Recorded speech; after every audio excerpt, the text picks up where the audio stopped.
Assalamualaikum warahmatullahi wabarakatuh. Perkenalkan, saya Suni Chandra Kusuma dengan NIM 2019-1050-1011 dari Prodi Perencanaan Wilayah dan Kota, Fakultas Teknik. Di sini saya akan memberikan atau menjelaskan resume mengenai pengantar kependudukan, pengantar geografi kependudukan, dan konsep demografi kependudukan. Hal ini merupakan salah satu tugas dari mata kuliah kependudukan kelas A.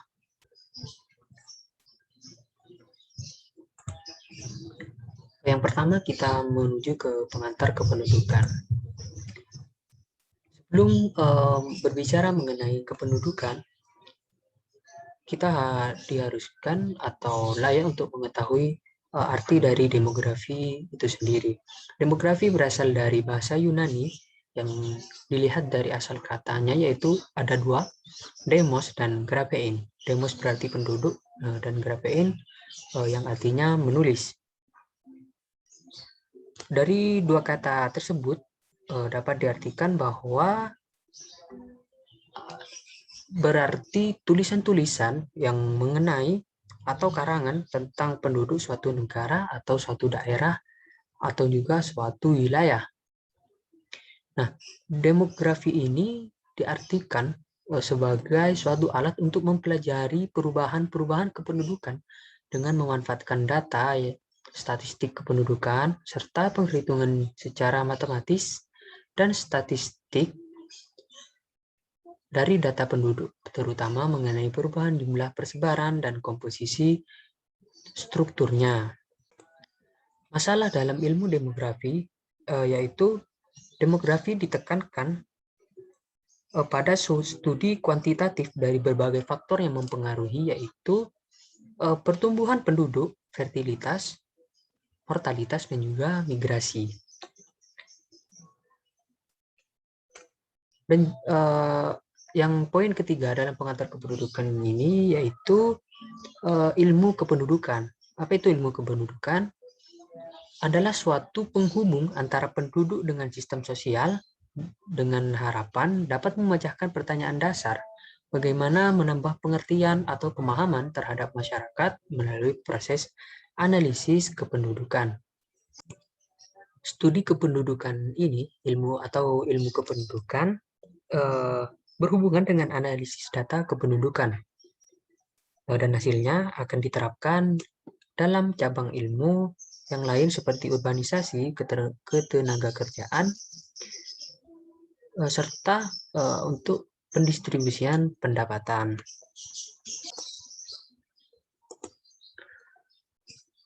Poin kedua di dalam pengantar kependudukan yaitu ruang lingkup mengenai ilmu kependudukan.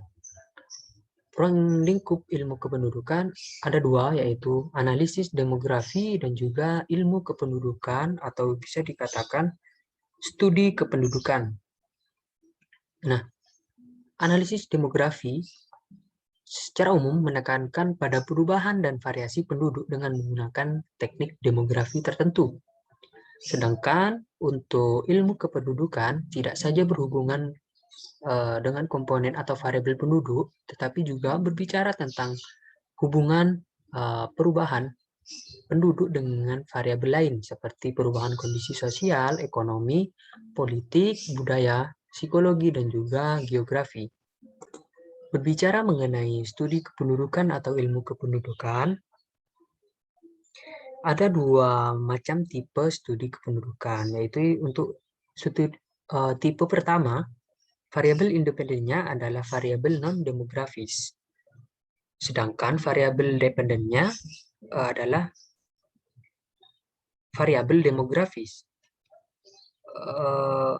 Untuk studi kependudukan tipe 2, variabel independennya adalah variabel demografis, sedangkan variabel dependennya adalah variabel non-demografis. Apa sih kegunaan kita mempelajari ilmu kependudukan? Dalam suatu perencanaan pembangunan yang dibuat oleh pemerintah sangat erat kaitannya dengan ilmu kependudukan sebagai perencanaan di bidang pendidikan, kesehatan, hankam, dan lain-lain. Kenapa hal ini perlu?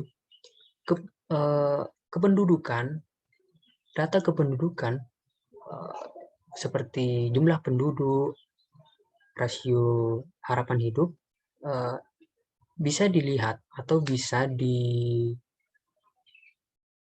sebagai acuan untuk menyediakan berbagai bidang infrastruktur, baik dari infrastruktur fasilitas pendidikan, fasilitas kesehatan, pertahanan keamanan, dan juga fasilitas infrastruktur yang lain yang berhubungan dengan publik.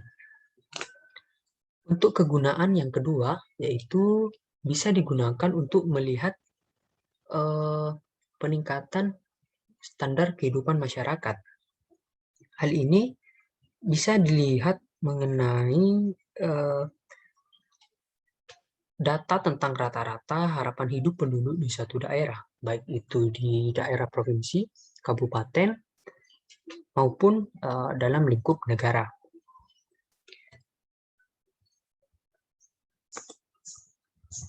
Kita menuju ke resume materi kedua, yaitu pengantar geografi kependudukan.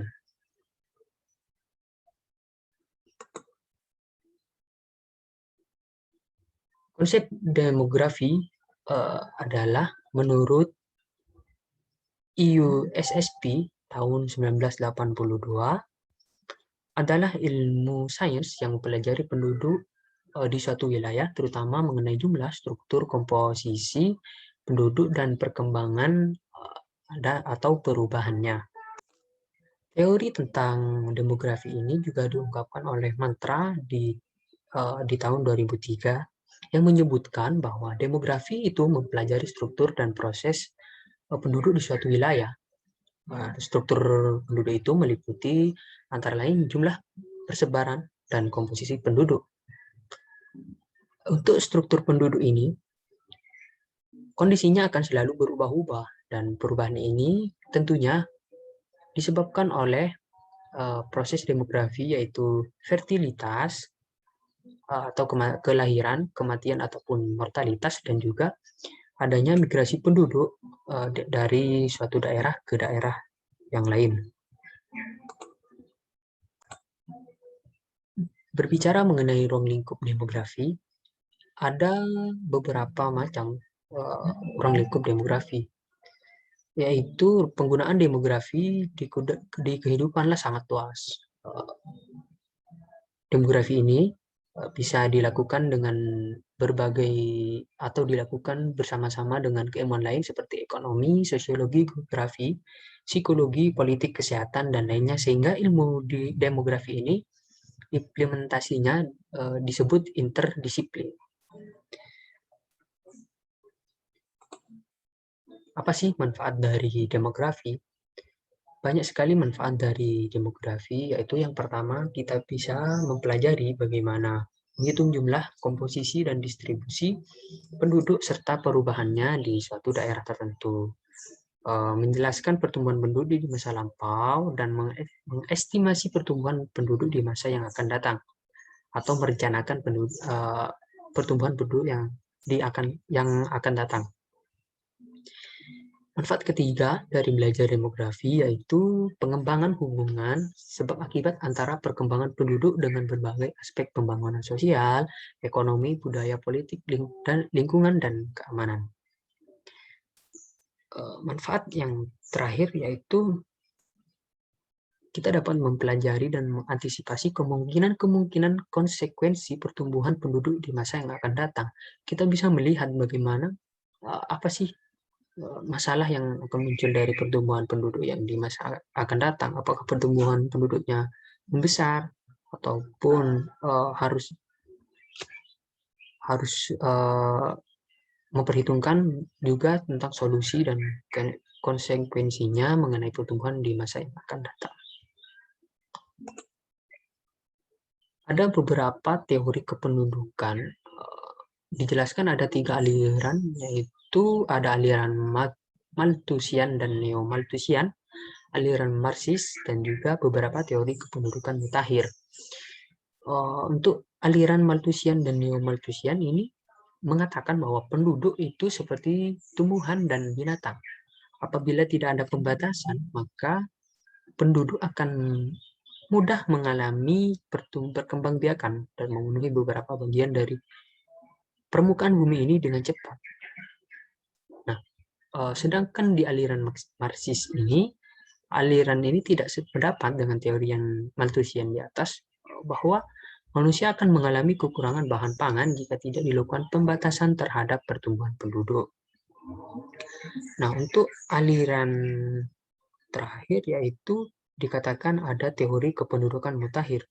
Banyak beberapa peneliti, salah satunya adalah John Stuart Mill, yang mengatakan bahwa laju pertumbuhan penduduk melampaui laju pertumbuhan makanan sebagai suatu aksomia. Situasi ini, dalam situasi tertentu, manusia juga bisa dapat mempengaruhi perilaku demografinya.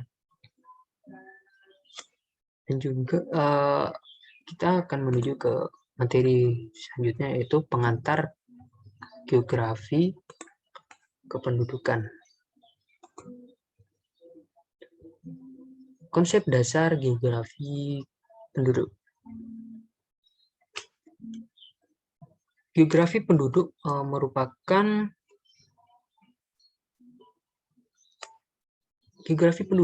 salah satu cabang ilmu geografi manusia yang mempelajari tentang perbedaan dan persamaan aktivitas manusia dalam ruang sebagai hasil dari interaksi antar manusia dalam memanfaatkan lingkungan. Geografi ini merupakan, dalam bahasa gampangnya, satu ilmu yang mempelajari aktivitas manusia di suatu ruang permukaan bumi. Nah, untuk pendekatan dari salah satu cabang ilmu geografi, yaitu geografi penduduk, menggunakan 3 pendekatan dalam fenomena kependudukan, yaitu yang pertama spatial approach, ecological approach, dan regional complex.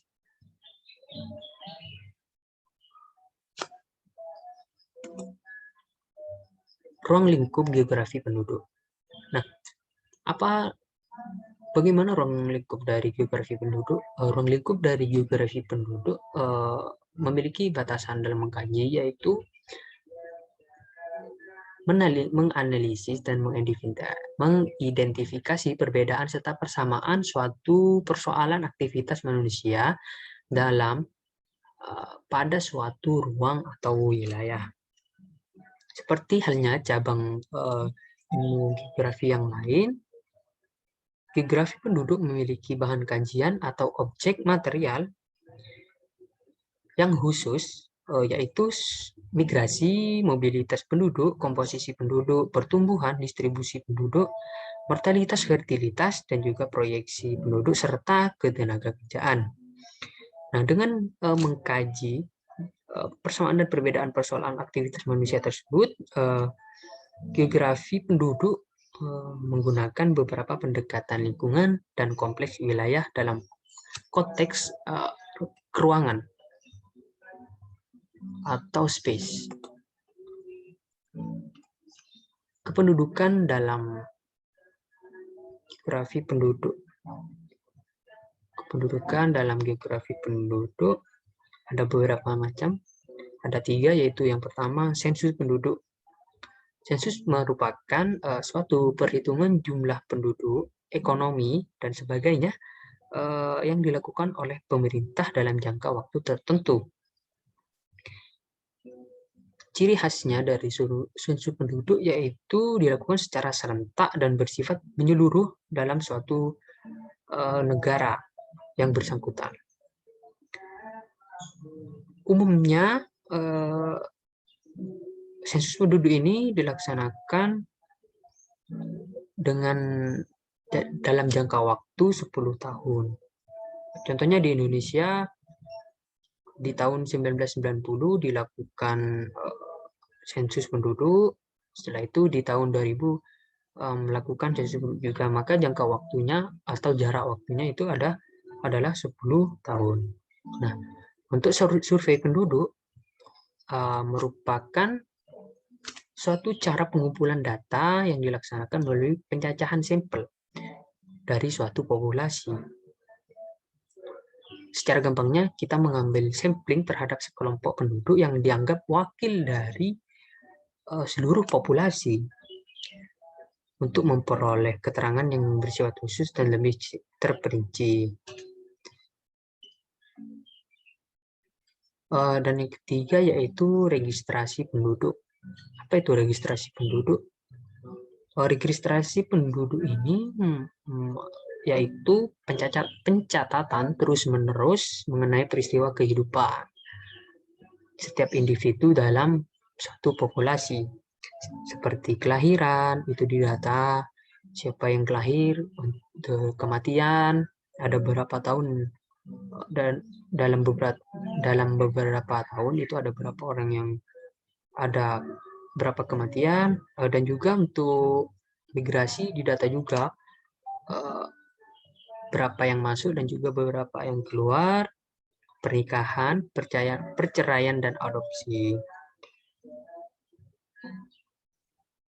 Dalam melakukan itu semua, kependudukan dalam geografi, ada beberapa peralatan atau yang biasanya digunakan untuk geografi penduduk, yaitu yang pertama bilangan, count, kedua angka, yang ketiga rasio, proporsi, konstanta, ukuran kohor, dan juga ukuran periode.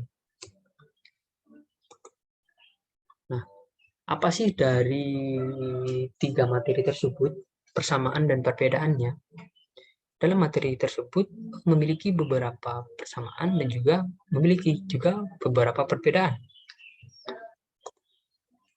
Untuk persamaannya, yang pertama mempelajari dan memahami perkembangan penduduk dengan secara menyeluruh untuk mengetahui kuantitas penduduk untuk keperluan di masa depan. Semuanya ini berbicara mengenai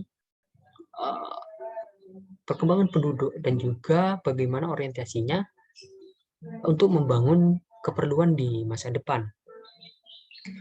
Yang kedua yaitu mempelajari dan memahami penyebab perkembangan penduduk seperti fertilitas, mortalitas, dan migrasi penduduk. Dalam materi yang tiga tadi juga mempelajari bagaimana apa sih penyebab dari perkembangan penduduk, mulai dari fertilitas, mortalitas, dan migrasi penduduk. Karena dalam hal ini saling berkaitan, karena langsung berhubungan dengan geografi atau ruang dan juga jumlah penduduk atau yang dalam ruang lingkup ilmu kependudukan dan juga demografi. Membahas yang ketiga yaitu persamaannya, membahas tentang kependudukan dengan manfaat data statistik dan analisisnya. Ya, memang benar ketiga materi tersebut memanfaatkan data statistik dan juga analisis-analisis yang dilakukan untuk merencanakan atau memperkirakan perkembangan atau keperluan penduduk di masa yang akan datang. Untuk perbedaannya ada dua, yaitu yang pertama berbeda dari kedua materi yang lain, yaitu studi kependudukan itu lebih membahas tentang hubungan antara variabel demografi dan juga variabel lainnya. Untuk geografi penduduk penelitian dan kajian yang dibahas lebih banyak menggunakan data-data sensus, survei, dan lain-lain. Sedangkan dalam suatu demografi membahas karakter fisik yang ada pada setiap penduduk, yaitu keadaan, sikap yang dapat diukur melalui fisiknya atau peradabannya dan lain-lain.